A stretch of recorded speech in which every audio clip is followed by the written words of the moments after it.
தமிழ்நாட்டில இருக்கக்கூடிய நெல் ரகங்களோட அறுவடை காலங்கள பொறுத்து, இந்த நெல் ரகங்கள 3 விதமா பிரிக்கிறாங்க. அதுல முதல் ரகம் வந்து குறுகிய கால நெல் ரகம் அப்படின்னும், 2வது நெல் ரகம் வந்து மத்திய கால ரகம் அப்படின்னும், 3வது ரகம் வந்து நீண்ட கால நெல் ரகம் அப்படின்னு பிரிக்கிறாங்க.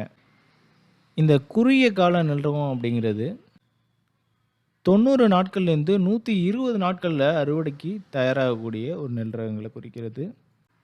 இந்த மத்திய கால நெல் ரகம் அப்படிங்கிறது 120 நாட்கள்லேருந்து 140 நாட்கள்ல விளையக்கூடிய நெல் ரகங்கள குறிக்கிறது. இந்த நீண்ட கால நெல் ரகம் அப்படிங்கிறது 140 நாட்கள்லேருந்து கிட்டத்தட்ட 180 நாட்கள்ல அறுவடைக்கு தயாராகக்கூடிய நெல் ரக வகைகள குறிக்கிறது.